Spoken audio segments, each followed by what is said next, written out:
이라 그가 태초에 하나님과 함께 계셨고 만물이 그로 말미암아 지은 바 되었으니 지은 것이 하나도 그가 없이는 된 것이 없느니라. 요한복음은 성경 중에서 아마 가장 어려운 책일지도 모릅니다. 어느 성경보다도 어려운 것이 요한복음입니다. 앞에 있는 마태복음, 마가복음, 누가복음보다 요한복음 훨씬 어렵고 뒤에 나오는 사도 바울의 서신들보다도 요한복음이 어렵습니다. 요한계시록보다도 요한복음이 어렵습니다. 왜냐하면 요한복음은 하나님을 묘사하려고 그 초점을 맞추고 있기 때문입니다. 물론 어느 복음이나 그러지 않은 복음이 없습니다마는 요한복음만큼 하나님의 하나님 되심을 예수 그리스도를 통하여 설명하려고 애쓴 성경은 이것만큼 집요한 추적을 하고 있는 성경은 없을 겁니다. 그래서 우리가 하나님에 관하여 우리의 시선을 돌리고 있는 것이기 때문에 어렵습니다.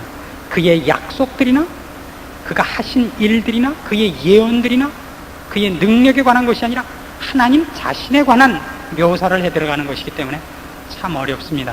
그래서 요한복음은 사건보다 예수님의 말씀이 더 많습니다. 다른 복음서는 훨씬 사건 기록이 많은데 비해서 요한복음은 예수님께서 친히 자신을 설명하시는 부분이 상당히 많습니다. 15장, 17장, 14장도 그렇고 어느 장이나 보면 사건이 잠깐 반짝 나온 다음에는 예수님께서 그것을 하나의 빌미로 삼으셔가지고 설명하시고 또 그것을 근거로 해서 말씀을 펼치시는 그런 일들이 훨씬 많이 등장하는 것이 요한복음입니다. 그래서 우리가 그런 것을 염두에 두고 오늘 이 첫 번째 말씀, 예수 그리스도를 말씀이라고 성경이 설명하는 대목부터 우리가 요한복음 공부를 시작하려고 하는 겁니다.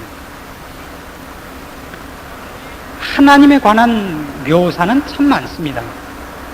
하나님에 관한 묘사 중에는 우리가 잘 아는 대로 전능하시다, 거룩하시다, 사랑이시다, 영원하시다, 의로우시다, 자비로우시다, 오래 참으신다, 이런 여러 가지 표현들이 있습니다. 그러나 왜 하필 요한복음에서는 하나님에 대한 묘사를 말씀이라고 하느냐 하는 겁니다. 요한복음에서 예수 그리스도를 묘사하는 것은 언제나 예수 그리스도 본인을 묘사하기 위하여 등장하는 것이 아닙니다. 18절 말씀 보시면 1장 18절 말씀이 이렇게 나옵니다. 본래 하나님을 본 사람이 없으되 아버지 품속에 있는 독생하신 하나님이 나타내셨느니라. 그러니까 하나님을 직접 본 사람은 아무도 없습니다. 그 얘기는 하나님을 우리가 이해할 만큼 묘사할 자가 아무도 없다는 뜻입니다. 그래서 하나님을 묘사하기 위해서 우리가 직접 하나님을 배웁지도 못하고 하나님을 이렇게 인식을 제대로 못하니까 예수 그리스도를 인간의 모습으로 보내셔서 하나님을 우리에게 펼쳐 보이고 있다는 뜻이 됩니다. 그래서 독생하신 하나님, 즉 예수님께서 하나님을 묘사하고 계시다는 것이 하나님이 말씀이라는 단어를 가지고 묘사되는 이유입니다. 물론 제가 지금 쓰는 단어에서는 하나님, 예수님 하는 것이 혼용되고 있는 것을 기억하셔야 됩니다. 예수님은 하나님이십니다. 여기서 잠깐 짚고 넘어가기로 합시다. 종종 이 문제가 대두되곤 해서 그런데 하나님이 몇 분 계시죠? 하나님이 몇 분 계십니까? 이렇게 하기로 합시다. 우리가 나중에 천국에 가면 안 갈 사람은 뭐 대답 안 하셔도 돼요. 갈 사람들만. 천국에 다시 가면 거기서 하나님을 몇 분을 만날 것입니까? 한 분 만난다고 생각하시는 사람 손 들어보십시오. 두 분 만난다고 생각하는 사람 손 들어보십시오. 세 분 만난다고 생각하는 사람 손 들어보십시오. 예전에 제가 설교 한번 했었는데 그때 다 결석을 하셨습니까? 세 분을 만납니다. 이게 이제 이단의 탄생입니다. 가장 쉽게 설명을 드릴게요. 이거 한번 했어요. 예수님은 어디 계십니까? 지금 하늘 보좌에 계십니까? 아니고 보좌 우편에, 보좌에 누가 계시고? 벌써 두 분이에요. 벌써 정신들 차리세요. 한 분이라는 것은 숫자상으로 하나라는 뜻이 아닙니다. 똑같으시다고요. 뭐가? 성품과 능력과 존귀와 영광이 빌립보서 2장 5절을 보세요. 빌립보서 2장 6절을 보십시오. 그는 근본 하나님의 본체시나 하나님과 동등됨을 취할 것으로 여기지 아니하시고 오히려 자기를 비워 종의 형체를 가져 사람들과 같이 되었다 그럽니다. 원래 하나님과 똑같은 본체라고요. 본체라는 말이 똑같다. 한 분이다 하는 하나라는 뜻은 숫자적으로 하나라는 뜻이 아니라 똑같다는 하나입니다. 저거 다 하나야. 우리말 그렇게 쓰죠. 저거 다 하나야. 저거 혜택검 한 마음이야. 하나야. 둘이 똑같다는 얘기지 둘이 합쳐서 한 명이라는 뜻은 아닙니다. 또 둘이란 벌써 두 분이라는 걸 증명할 수 있어요. 9절 빌립보서 2장 9절 이러므로 하나님이 그를 지극히 높여 모든 이름 위에 뛰어난 이름을 주었대요. 누가? 하나님이 누구를? 예수님을. 벌써 두 분 하네요. 혼자서 다 하세요? 하나님도 됐다 예수님도 됐다 그래요? 혼자서? 그런 말장난이 어디 있어요? 예수님이 겟세마네 동산에서 잡히시기 전날 밤 기도를 하시면서 뭐라고 하시죠? 아버지여 할만하시거든 이 잔을 내게서 옮겨주시옵소서. 혼자 독백하시는 거예요 지금? 대상이 있다고요. 사도신경은 뭐라고 외워요? 한번 여러분 신앙 고백해보세요. 전능하사 천지를 만드신 하나님 아버지를 내가 믿사오며 그 외아들 우리 주 예수 그리스도를 믿사오니. 두 분이에요. 분명히 따로따로 얘기를 한다고요. 이는 성령으로 잉태하사 동정녀 마리아에게 나시고 본디오 빌라도에게 고난을 받아서 십자가에 못 박혀 죽으시고 장사한 지 사흘 만에 죽은 자 가운데서 다시 부활하셔 하늘에 오르사 전능하신 하나님 우편에 앉아 계시다가 할 말 있으면 질문해 보세요. 우리가 상당히 오해하고 있는 부분 중에 하나예요. 성령님은 또 따로 계세요. 성부 하나님, 성자 하나님, 성령 하나님 세 분이 계세요. 꼭 알아두세요. 뭐라 그런다고요? 하나님을 대표적으로 부를 때는 성부 하나님을 부르는 거예요. 대표적으로 부를 때는. 하나님이라는 뜻은 신이라는 뜻으로 부르는 이름이에요. 신이다. 인간보다 훨씬 높은 신이다. 피조물이 아니라는 뜻입니다. 옛날에 공부 여러분이 헛하셔서 오늘 하고 싶은 건 못하고 괜히 복습하다 시간 다 가겠어요. 다시 요한복음 1장으로 오셔서 1장 2절 보세요. 그가 태초에, 지금 그는 누구죠? 예수님이 태초에 누구와 함께 계셨대요? 하나님과 함께 계셨대요. 벌써 두 분이잖아요. 그래도 천국에 가면 우리는 분명히 성부 하나님도 만나고 성자 하나님이신 예수님도 만나고 성령 하나님을 만날 겁니다. 세 분을 만날 겁니다. 근데 세 분은 똑같이 다 거룩하시며 똑같이 다 전능하시며 똑같이 다 영광과 존귀로우신 분입니다. 경배를 받아 마땅하신 분입니다. 세 분은 능력이나 영광에서 차이가 없으십니다. 순서만 있으십니다. 순서만. 성부, 성자, 성령. 이런 그냥 우리가 순서를 정해놓았을 뿐입니다. 그 세 분께서 일하시는 순서가 있을 뿐이지 누가 더 높다는 뜻은 아닙니다. 그런데 하여튼 지금 그래서 하나님을 우리에게 제대로 알리기 위하여 하나님이신 예수님께서 이 땅에 오시는 겁니다. 그래서 그 이름을 뭐라고 일컬음 받느냐 하면 요한복음에서는 말씀이라고 해서 말씀이라고 그 별명을 부여받는 이유가 이제 여기 펼쳐지는 내용인 것입니다.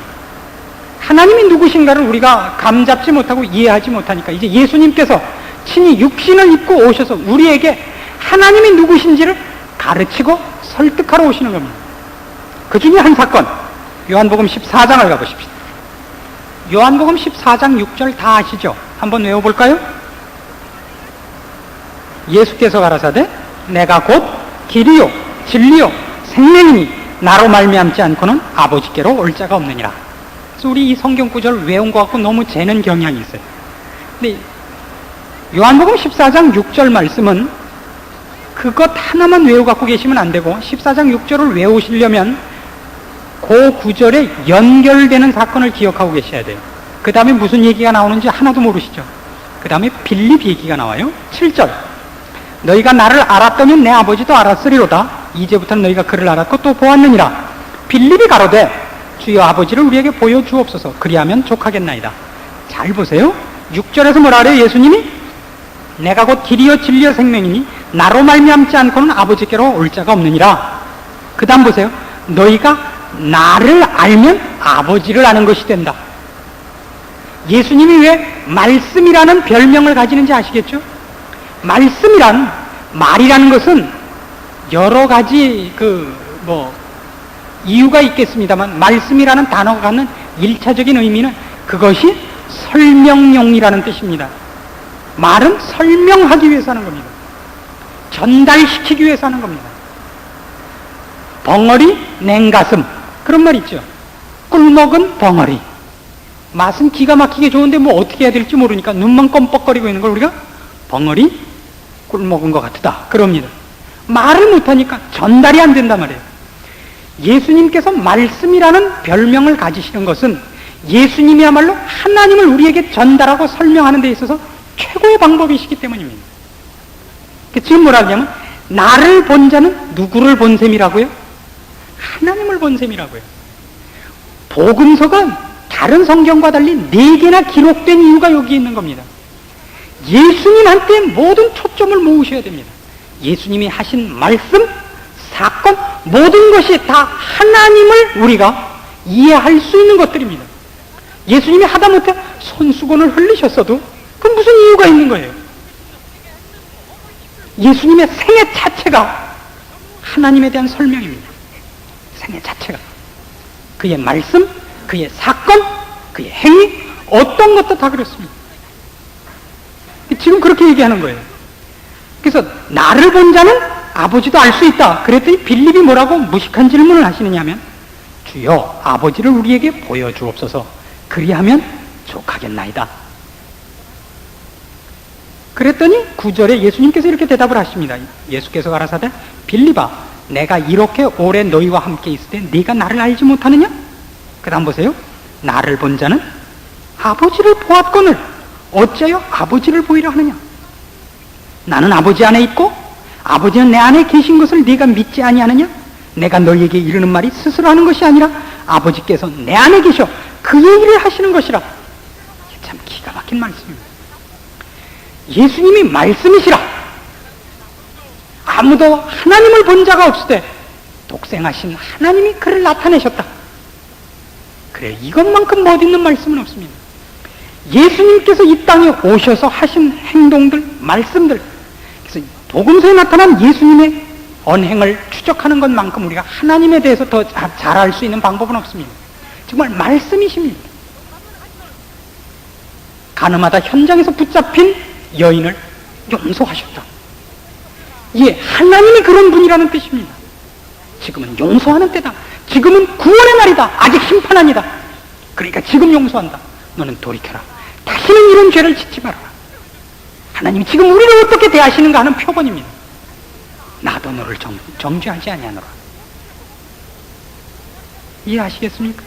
하나님이 어떻게 우리를 지금 보고 계실까? 하나님이 나에게 원하시는 것이 뭘까? 주여, 주의 모친과 형제들이 찾아왔습니다. 누가 내 모친이요 내 형제냐? 하나님의 말을 듣고 행하는 자가 내 형제니라. 기가 막힌 말씀들이죠. 하나님이 오늘 우리에게 요구하는 것이 뭐냐? 천리를 어기고 인리를 어기라는 얘기는 아닙니다. 하나님께서 우리에게 무엇을 더 중요한 것으로 제시하고 계시며 무엇을 더 기뻐하는가 하는 것은 그런 말씀 속에 그대로 살아있습니다. 하나님의 요구들입니다. 그것이 예수님께서 이 땅에 오시는 이유입니다. 그래서 우리는 성경을 볼 때 사실은 가장 중요하게 봐야 할 책이 있다면 역시 복음서입니다. 하나님께서 이 땅에 오셨습니다. 그가 배고픈 자들을 만나셨습니다. 선생님, 이 사람들이 이제 끼니 때가 이미 2끼니가 지났는데 이대로 놔두면 굶어서 안 됩니다. 먹을 것을 먹고 오도록 보냅시다. 언제 가서 먹고 오겠느냐? 너희가 먹을 것을 나누어줘라. 그래서 우리가 잘 아는 오병이어의 기적이 일어납니다. 예수님께서 결단코 그 자리에서 자신이 누구인가를 과시하기 위하여 그 기적을 베풀지 않았습니다. 모두를 배불리기 위하여 그 기적을 베푸십니다. 복음서의 기록들 중에 예수님께서 병든 자를 고치시고 귀신을 내어 쫓으시는 이유 중에 큰 부분이 이런 겁니다. 저희의 목자 없는 양 같음을 불쌍히 여기시고 민망히 여기사. 누구의 마음이라는 거예요, 그게? 하나님의 마음이라는 겁니다. 불쌍히 여기시고 민망히 여기사. 나사로의 죽음에 가서 어떻게 하셨죠?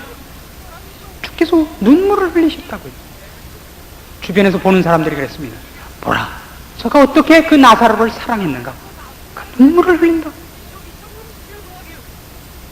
우리의 불쌍한 것을 죄 아래 노예가 됐기 때문에 사망의 권세 아래 있음을 분해하시는 예수 그리스도의 눈물을 보셔야 되는 겁니다. 그것뿐입니까? 예루살렘 성을 향하여 얼마나 안타까워하십니까? 예루살렘아, 예루살렘아, 암탉이 그 병아리를 모으듯 내가 너를 품으려고 얼마나 너에게 회개를 촉구했느냐. 얼마나 많은 선지자들이 와서 너희에게 회개를 요구했느냐. 너희가 듣지 아니하였도다. 한탄과 탄식하는 모습을 보십니까? 그것이 하나님의 마음이십니다. 복음서에 있는 하나님의 우리 눈앞에 나타나셔서 육신을 입고 안타까워하시고 분내시고 그리고 목숨 버려 우리를 사랑하신 일들을 보십시오. 그리고 놀라십시오. 십자가를 지시고 부활하사 흩어진 제자들을 찾아가시며 잡히시는 날 밤 베드로가 벤 말고의 귀를 다시 붙이시는 그 하나님을 여기서 발견하지 못하면 복음서를 읽는 보람이 없는 것입니다. 그것이 말씀이라는 단어가 갖는 무서운 내용들인 것입니다. 근데 여기엔 이런 무서움이 우리한테 또 하나 있습니다. 요한복음 17장으로 가보십시오. 15절 말씀부터 봅니다.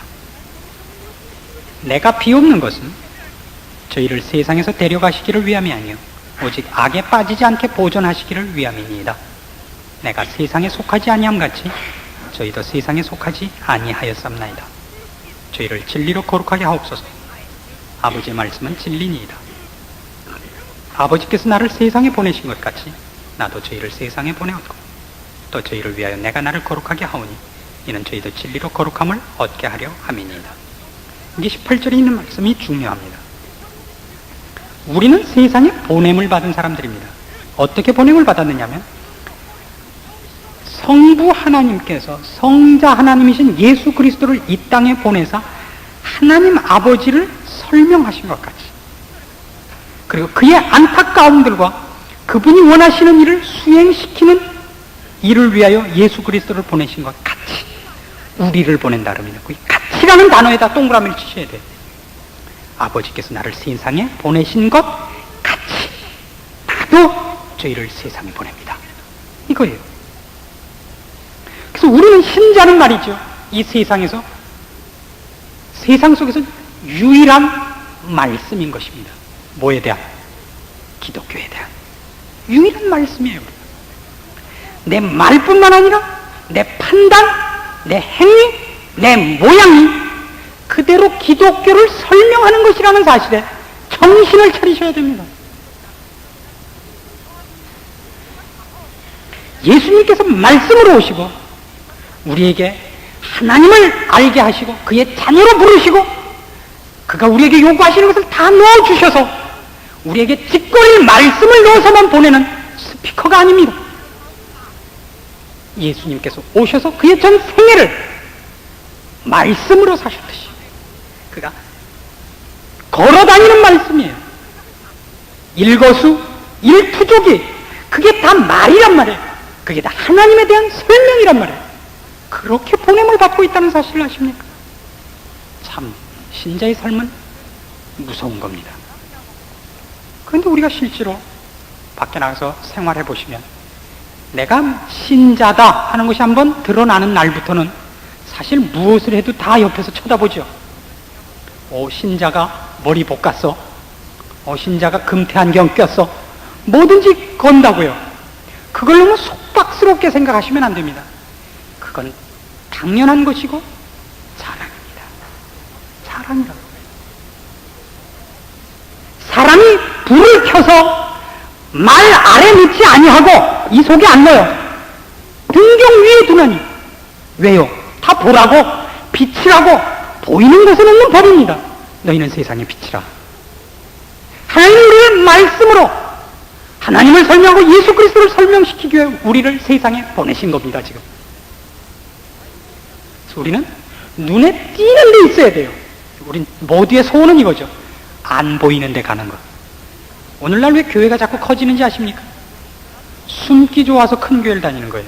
그죠? 헌금이나 하고 집사 장로 안 하고 구용 안 모여도 되고 헌금 또 뭐 11조 제대로 냈는지 안 냈는지 알게 뭐예요. 그냥 뭐 5,000명 6,000명 모이는데 뭐 왔는지 안 왔는지 누가 알아요. 그렇게 때우시려고들 큰 교회들이 잘 되고 있는 겁니다. 30명 모이는 데야 안 가면 금방 알죠. 뭐 지난 주일날 안 오셨던데요.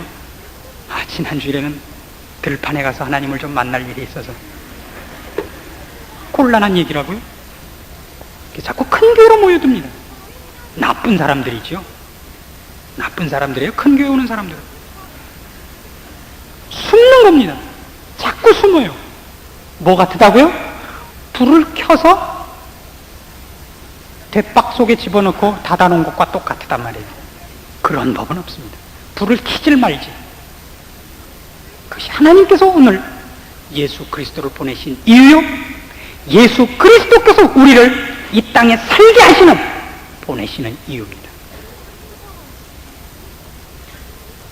예수님께서 그의 전 생애를 통하여 사시면서 어느 한 말씀, 어느 한 행위도 참 은혜롭지 않고 참 진리 아닌 것이 있습니까? 내가 생명의 떡이라. 참 기가 막히죠. 내가 생명샘이라. 목마른 자들아 다 내게로 오라. 내게 와서 먹고 마시라. 여러분이 그러셔야 되는 겁니다. 무거운 짐진 자들아 다 내게로 오라. 신자는 그걸 위해서 태어나는 겁니다.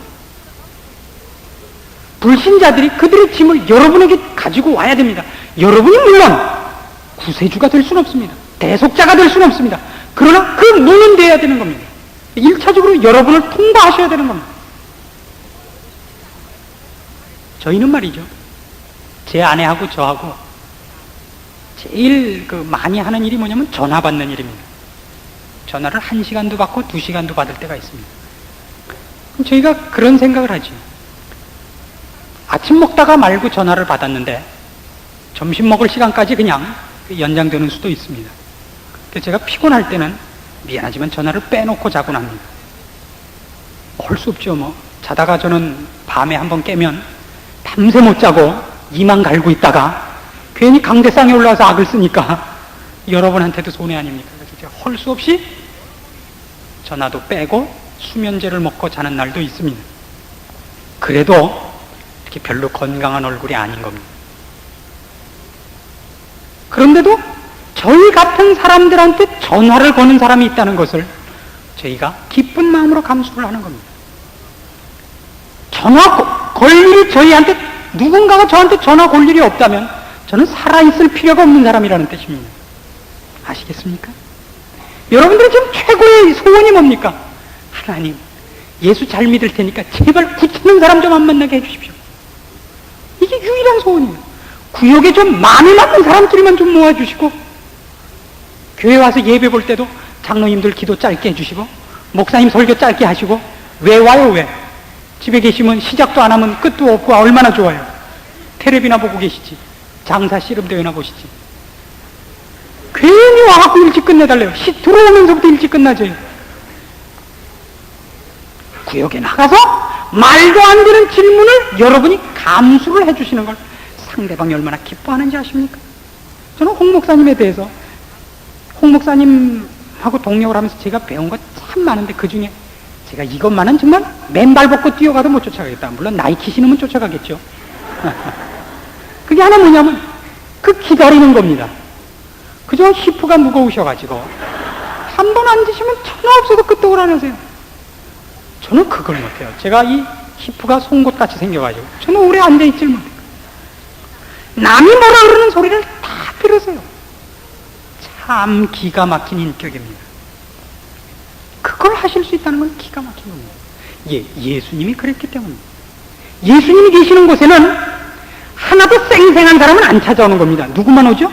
중풍병자, 귀신 들린 자, 이빨 빠져서 잇몸이 홀딱 곪은 자, 소경, 안진뱅이. 그 다음에 성한 사람은 누구죠? 바리새인, 서기관, 제사장들이 보낸 검사들. 잡아가려고 하는 사람 아니면 병자예요. 우리는 이렇게 얘기해요. 유유상종이라. 유씨는 유씨하고만 논다. 친구를 보면 그 사람을 안다. 아니요! 신자는 그렇지 않습니다. 신자는 얼마나 많은 병신들 속에 있느냐가 그 사람의 신앙 인격입니다. 아무도 돌보지 않는 사람에게 쌓여 있는 사람, 그가 잘하는 사람입니다.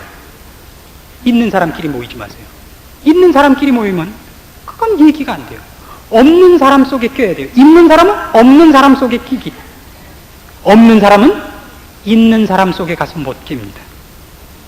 그 거꾸로는 안 됩니다. 있는 사람이 없는 사람을 찾아가야지, 없는 사람은 있는 사람 못 찾아옵니다. 있다 없다는 꼭 돈만의 얘기는 아닙니다. 돈일 수도 있습니다. 지식일 수도 있습니다. 신앙입니다. 가장 크게 신앙입니다. 여러분, 신앙이 성장하고 난 다음에 제일 못 참는 게 뭐죠? 무식한 질문을 하면 그렇게 눈을 역삼각형으로 뜨고 쳐다봐요. 저딴 질문을 한다고 무식하게 올챙이 쪽 생각을 하셔야죠. 여러분들이 갖고 있는 신앙이 그렇지 못한 사람을 키우는 토양을 만들어내지 못한다면 도대체 뭐 때문에 갖고 있느냐 말이에요. 뭐 때문에? 올림픽 나가시려고? 로스앤젤레스 올림픽에는 신앙 경진 대회도 있습니까? 그것이 예수 그리스도가 말씀하시는, 예수 그리스도는 말씀이다. 하나님 아버지께서 나를 보내신 것 같이 내가 너희를 세상에 보낸다 하는 말의 깊은 뜻인 것입니다. 그렇게 사십시오. 물론 지치기 때문에 우리는 가끔 우리끼리 모여야 됩니다. 가끔 와서 받아서 가야 됩니다. 신자끼리 모였다 다시 힘을 얻고 가고, 또 누구끼리끼리 모여서 위로받고 또 흩어지고 필요합니다. 필요합니다. 그러나 그것이 삶의 현장은 아닙니다. 영양 공급을 받는 것입니다. 말씀이 육신이 되어 우리 안에 거하셨습니다. 예수 그리스도. 그 요한복음 1장에 나오는 그 말씀은 훨씬 이런 중요한 말로 그 클라이맥스를 이룹니다. 보시겠습니까?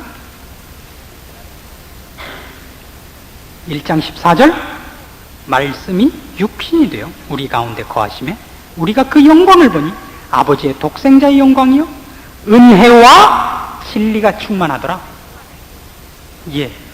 이렇게 우리는 보냄을 받아야 됩니다. 우리의 영광은 은혜와 진리로서 영광을 취해야 됩니다. 지식과 능력 아닙니다. 은혜와 진리로 우리는 우리가 가서 있는 일터에서 만나는 사람 앞에서 그것으로 존재 가치를 인정받으셔야 됩니다. 그의 영광을 보니 아버지의 독생자의 영광이요 은혜와 진리가 충만하다. 그 사람을 보니 하나님의 보내신 자요 예수를 믿는 자요 은혜와 진리가 충만하다. 그것이 우리가 이 땅을 살면서 우리의 사명인 줄 알고 마음에 기억하고 목숨 다하여 그렇게 사셔야 하는 중요한 내용인 것입니다. 기도하십시오. 하나님 아버지의 은혜를 감사합니다. 예수님께서 우리에게 오셨기 때문에 우리가 하나님을 알게 되었고 그 은혜와 구원의 기쁨 속에 들어가게 되었습니다. 이제 주께서 우리를 또한 똑같은 방법과 이유로 이 땅에 살게 하시며 보내셨사오며 주께서 말씀으로 오신 것 같이 우리도 이제 우리의 전 생애를 우리의 행동과 말과 삶의 방향과 목적과 방법을 통하여 주 하나님만을 증명하며 모든 사람 앞에 은혜를 입히는 사람으로 살기로 결심합니다. 힘 주시옵소서, 승리케 하시옵소서. 예수님의 이름으로 기도합니다. 아멘.